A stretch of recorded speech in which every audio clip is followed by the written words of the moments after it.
Perdi o nome. Angélica, obrigada. Me contemplou muito porque esses dias mesmo eu tive uma discussão sobre um prefácio do Foucault, que é o Antiédipo, uma introdução à vida não fascista, que é horrível. Recomendo todo mundo a ler para ficar bravo. Coloquei. E a minha pergunta era só para te dar uns 5 minutos para você falar sobre a questão do estruturalismo. Porque eu fiquei muito interessada. Eu estou muito próxima da questão da antropologia. Oitavo curso. Eu estou muito próxima da questão da antropologia. Claro, eu vou falar um pouquinho então. 5 minutos de fala seria perfeito. Para te dar esse tempo. Tá. Michele. Também coisa rápida. Agradecer pela exposição diplomada, que em certa medida acho que impulsionou a turma. Eu gostaria só de uma fala sua a respeito do Sartre. Onde que o Sartre se encontra, né? Porque nós estudamos Sartre dentro dessa perspectiva existencialista, mas um diálogo, né, mas também próximo, né, da teoria marxista. E pegando dentro da teoria crítica, por exemplo, o próprio Habermas, né, com essa questão, Habermas hoje, vamos dizer assim, né? Embora o Habermas começa com uma visão até meio que liberal clássica, vamos dizer assim, mas desdobra nessa teoria pós-moderna aí, principalmente nos textos voltados para a educação, essa ideia dialógica, né, da comunicação. E se poderia, por exemplo, no caso Adorno e Horkheimer, já estou concluindo, Adorno e Horkheimer, não no sentido de toda a construção, quando eles falam que escrevem que o processo do esclarecimento ele não foi concretizado, então eles vão fazer essa crítica. Por outro lado, a finalização é também no sentido do sujeito voltar para a sua emancipação individual, a sua capacidade reflexiva. Se a gente poderia, no caso desses dois, também se enquadrar dentro dessa questão existencialista pós-moderna aí também. Sim. Só.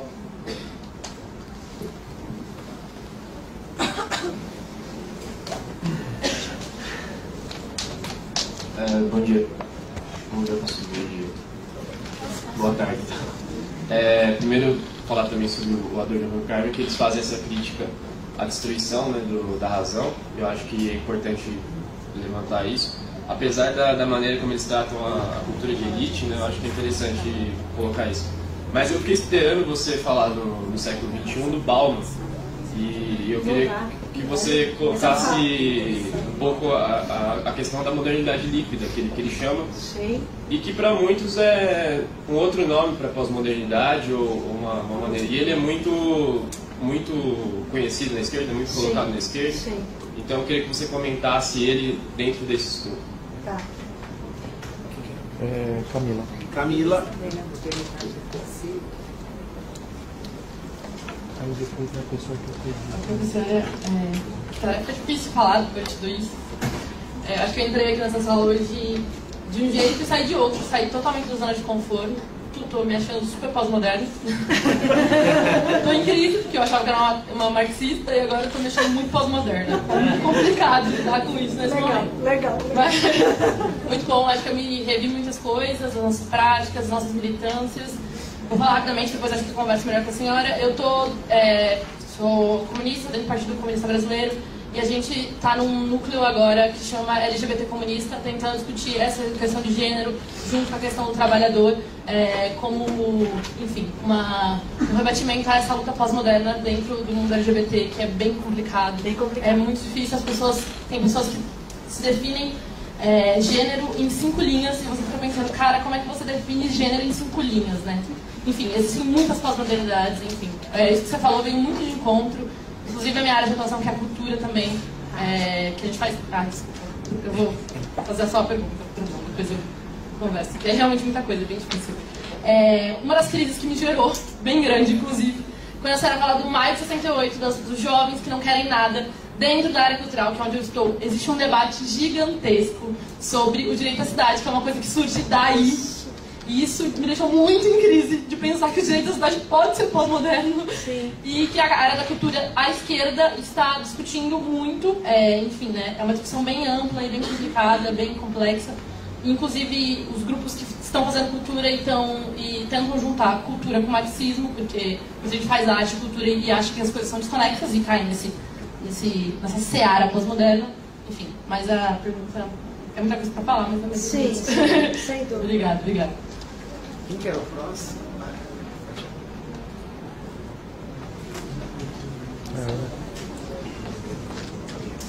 Você fala seu nome.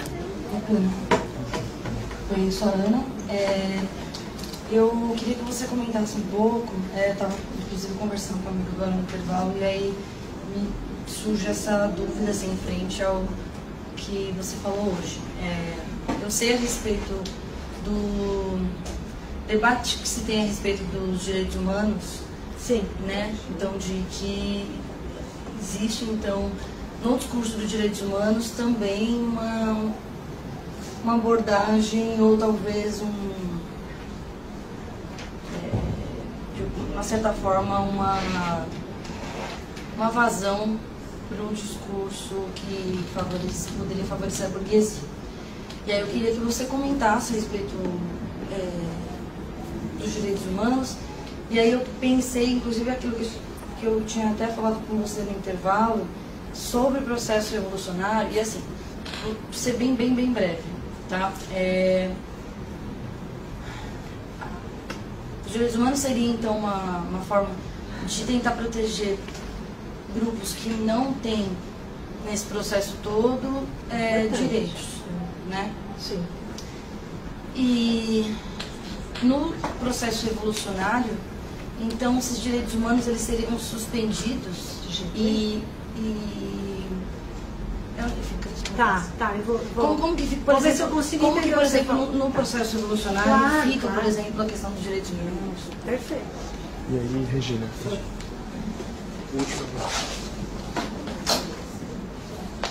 Regina, eu queria primeiro assim, um pouco que eu li deles, porque eu também tinha outras leituras para fazer, né, no movimento, eu nunca gostei nem de Lacan, nem de nenhum deles, nem de Foucault. A gente que tem a prática nunca gostou desses autores, né, nunca me chamou muita atenção. Mas é o seguinte, eu queria só falar um pouco também da questão dos movimentos de opressão. É assim, para mim, eles aparecem, porque as opressões existiam no feudalismo, né? Existiam na todas as fases históricas da humanidade, né? Seja sobre a mulher, sobre a LGBT, um T só, tá? Tá bom. Tirou na conferência de 2008. Ah, obrigada. Tá? É um T só.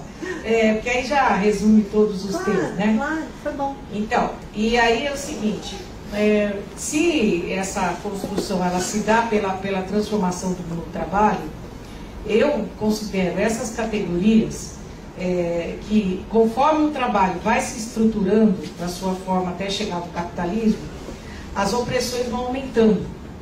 Então por isso que não dá para desvincular o debate de gênero da questão do mundo do trabalho, que alguns movimentos de opressão LGBT, negros, eles tentam desvincular. Falar, não, nós vamos discutir no movimento LGBT, agora a moda é a teoria queer. Sim. A teoria queer. Ah, não, Aí tá você não... marcando. É, a teoria queer, né? Então, Tá.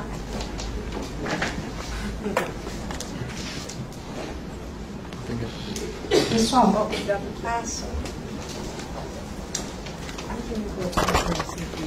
Bom, no conjunto de coisas que a gente começa a falar de algo tão complexo, de tantas centenas de anos, né? E que mexe com tanto da nossa já consciência atual, é evidente que adorei as questões porque elas vieram nos pontos onde eu aguardava que viessem mesmo e vieram superadoras, né? Vieram assim numa linha de compreensão de que a gente está na mesma perspectiva aqui. Então isso já não queria deixar de ouvir as perguntas por causa disso, né? Não conseguiria responder daquele jeito bacana que poderíamos fazer pelo tempo, para não tomar o tempo da tarde, que será muito importante, com a bem-vinda professora e o tema que ela vai tratar. Mas eu diria assim, a notícia ruim é que tudo realmente, no mínimo do maio de 68 para cá, está permeado por estas questões pós-modernas. A notícia boa é, entendendo esta articulação nessa chave que a gente está aqui, é perfeitamente possível de ser superado e rápido. Não é tão longo, tá certo? Mas tem que ser um bloco grande como esse que vai distribuir para um outro bloco grande como esse e vai distribuir, tá certo? Tentando tirar, superar, melhor dizendo, aqueles buracos que tem dentro do marxismo que não tratou ainda de determinadas questões e precisa tratar, ok? Por exemplo, eu não falei de alguns conceitos porque eu não pude entrar na questão da história, de como os cursos de história foram estruturados. Sabe aquele conceito que a gente usa direto, dando um charme na nossa fala e que é muito bonito, fala o imaginário coletivo? Né? Isso é tipicamente pós-moderno. Porque o imaginário da população, porque o imaginário social, o imaginário político é a desvinculação da teoria social com a prática. Justamente aquilo que a gente não quer fazer. Que é o que você disse, às vezes eu nem li esses autores, porque quem está na prática às vezes não vai à leitura de determinados autores, o que até em certos momentos é bom. Mas a grande inspiração vem dos autores mais recentes, mais contemporâneos, mais modernos, por um problema muito básico. Quando o curso de filosofia aí na própria unidade de Marília, ele começa, primeiro ano, Nietzsche, segundo ano, Nietzsche, terceiro ano, Nietzsche, quarto ano, Nietzsche e Habermas. Certo? E o único iluminista tratado é Kant, que dá o pressuposto para Nietzsche e Habermas. Teoria crítica muito pouco, né? Marxismo no nosso campus, lá infelizmente, nada, na filosofia, diferentemente das ciências sociais. O outro conceito também no plural, as mentalidades. Já ouviram falar, né? As mentalidades significa as diferentes subjetivações em diferentes manifestações e interpretações. Então é um conjunto de mentalidades e também um outro que eu não falei, que é esse muito usado, a gente deveria retirar a partir do minuto seguinte que a gente conversar aqui, vontade política. Nunca mais use essa. É o único imperativo que eu vou fazer hoje aqui. Todos os outros eu pedi licença, eu pedi desculpas, eu disse que, veja bem, estou pedindo a paciência. Esse é o seguinte, nunca mais use. Vontade política vem de pulsão política, que é do conceito de pulsão do Nietzsche, da força do grande sobre o fraco. Faltou vontade política é dizer tudo e não dizer nada. Porque se a política fosse uma questão de vontade, ela não demandaria articulação concreta de classes e grupos. Para qualquer coisa que você olhe na política, não depende da vontade, mas da correlação de forças. É uma palavra que a gente usa muito na esquerda, que é a correlação de forças. Então eu não falei aqui, não deu tempo, de dizer o que é a concepção de um livro que eu não trouxe também, mas acredito que eu coloquei para vocês na bibliografia, que é o livro do François Doss, francês, História em Migalhas, que a foto da capa é a Clio, que é a deusa da história, despedaçada, fragmentada, espelhada.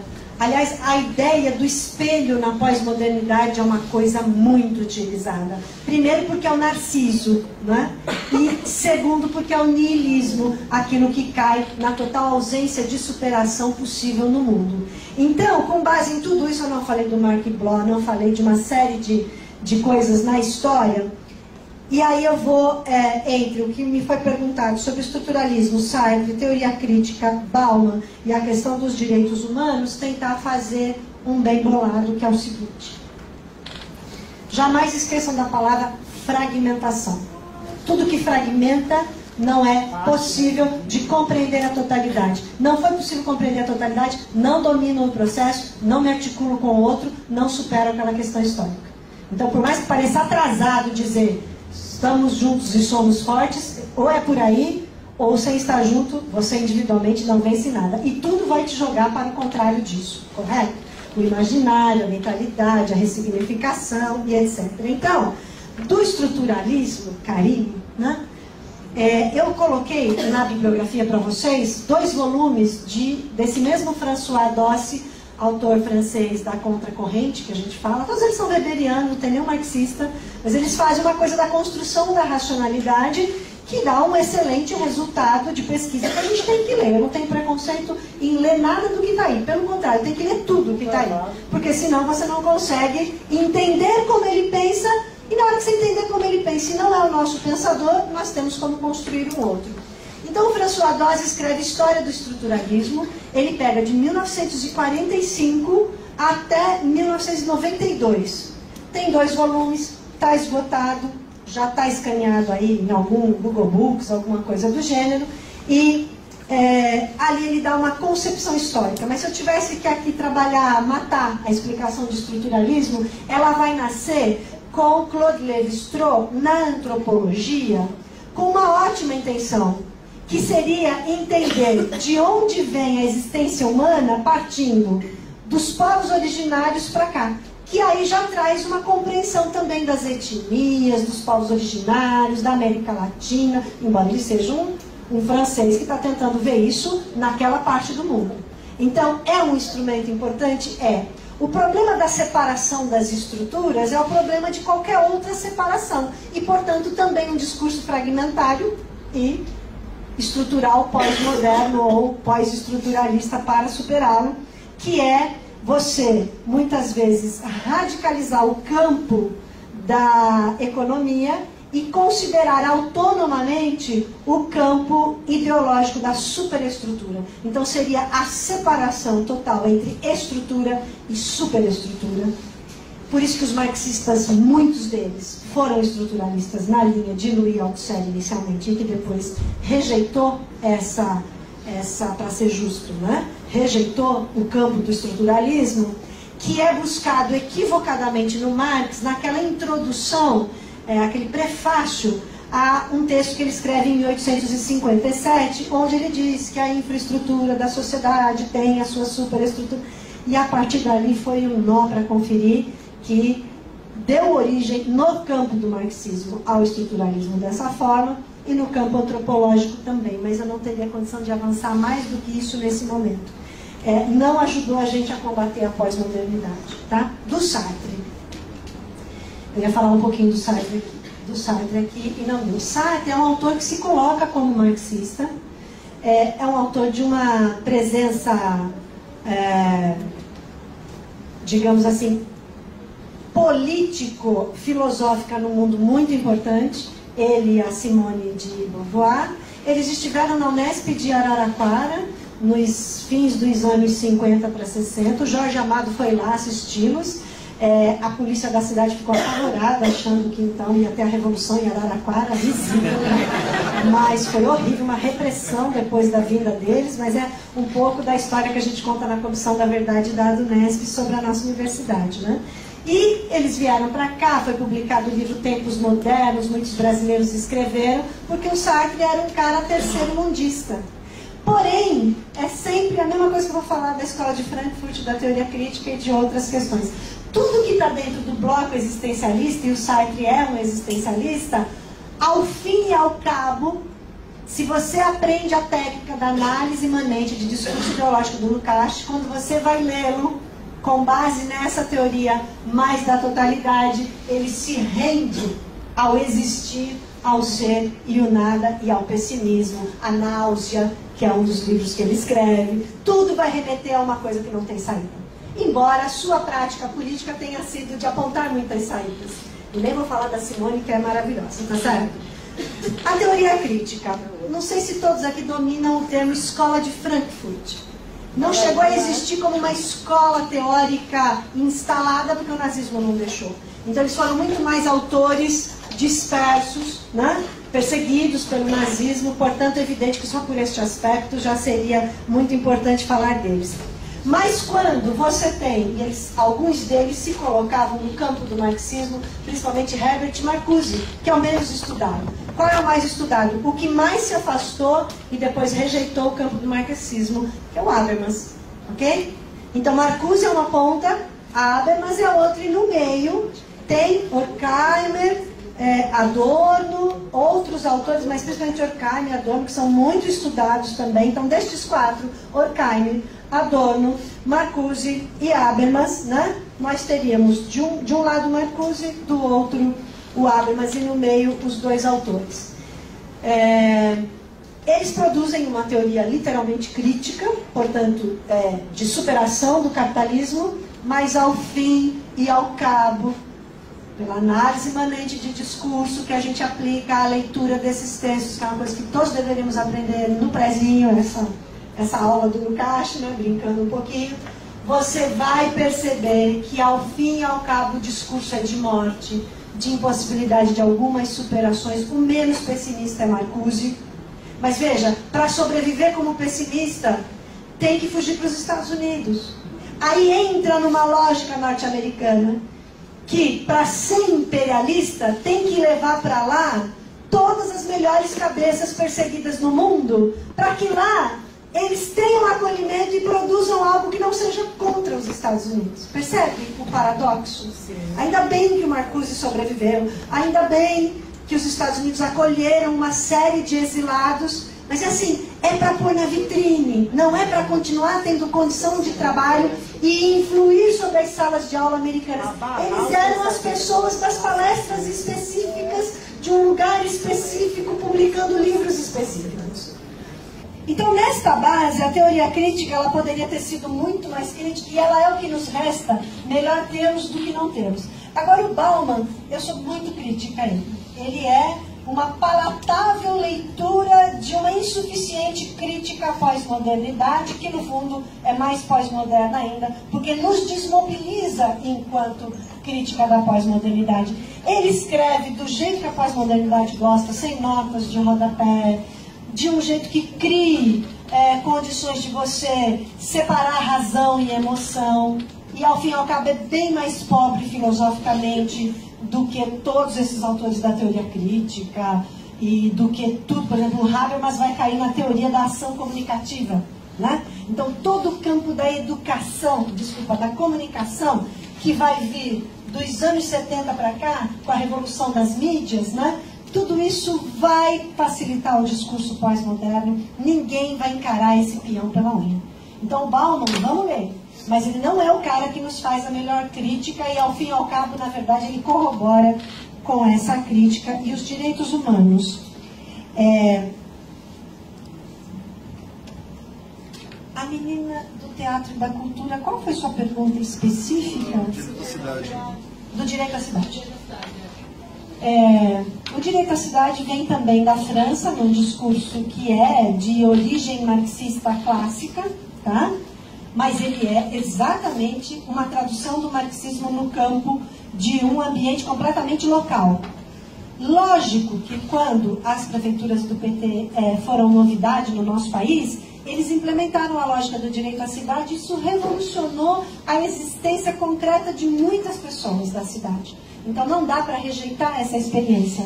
Porém, junto com ela, trouxe a eliminação de uma tese que o PT tinha, aí é todo um outro conjunto de coisas das teorias do populismo, da dependência, etc., que eu nem citei hoje aqui, que é construída nos anos 60 no Brasil e que vai detonar a nossa historiografia, mas quando o PT traz uma mudança na sua prática e no seu discurso, que é sair dos chamados sovietes, que eles não chamavam de sovietes, mas daquelas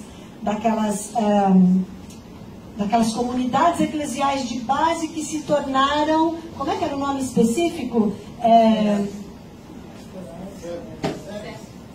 Tem um nome específico, essa coisa de dentro de cada bairro você ter um grupo de base. Não, o orçamento participativo é o que vem na sequência. O orçamento participativo não era associação comunitária, tem um outro nome que eu não vou me lembrar agora. Como se fossem sovietes, ou seja, conselhos municipais. Os conselhos dentro de cada bairro que o PT, desde a sua fundação, estimulava como se fosse um pequeno modelo mais pormenorizado de soviets sem revolução socialista, é mudado nos anos 92 por uma orientação que vem mais da ala do Zé Dirceu, etc. e tal, e que muda completamente a perspectiva do PT para uma perspectiva eleitoral, que é os orçamentos participativos. Então, o direito à cidade vem junto com a estratégia, né, do orçamento participativo, de uma tática que é a seguinte: boto todo mundo no auditório e discuto 10% do orçamento, os outros 90% já estão comprometidos. E todo mundo achava que estava discutindo o orçamento inteiro. Então, no direito à cidade, que é importante e que tem todo um conjunto tático, eu não sei se quando eu falo em estratégia e tática para vocês fica tão claro, né? Mas é evidente que a estratégia é sempre o ponto que eu quero alcançar, a tática é a coisa que dá para usar naquele momento, tá certo? E a coisa que dá para usar num dado momento para dar um incentivo às lutas pode ser o direito à cidade, pode ser a arte, pode ser tudo que vocês possam imaginar. Mas tem que ver se não vai redundar e desembocar numa estratégia que cai no pessimismo e não saia de si próprio. O movimento que só articula em cima de si próprio, ele nunca avança, nunca se articula com os outros, portanto não supera o capital. É bem legal só exigir cidadania, né? Só, que já é muito para nós que não a temos, porque a palavra cidadão significa não proprietário. Mas eu não vou entrar nisso agora, tá bem? Porque é outra questão importantíssima do quando a gente é enganado quando só luta por cidadania. Direitos humanos, para encerrar. Direitos humanos é uma luta muito importante. Não fosse essa luta agora, mesmo que seja no campo do direito, que é um campo limitado da institucionalidade burguesa posta pelas revoluções, blá, blá, blá, blá, blá. Se a gente não tivesse ido para a rua agora para defender o não golpe do Temer dentro de uma presidenta democraticamente eleita, etc, etc, então a gente foi pedir a institucionalidade burguesa. E mesmo assim ela não venceu. Então veja que às vezes a gente pedindo só a institucionalidade burguesa, mesmo assim a gente perde. Mesmo sabendo que aquilo não era uma revolução, tá certo? Então os direitos humanos seria o contrário disso que você falou. Cadê a menina que fez a pergunta mesmo? Ao invés de, nos direitos humanos, na hora que a gente conquistasse uma superação do capital, eles desaparecerem, aí é que eles serão para todos, entendeu? Aí não precisa mais ser direitos humanos específicos, porque seria de todos. E não só de um setor, de uma raça, de uma etnia, de um conjunto de trabalhadores, de uma situação específica. A gente só precisa de luta por direitos humanos onde eles não existem como direito para todos. Então é uma luta importante, é a justiça de transição, quando a gente luta contra uma ditadura, etc. e tal.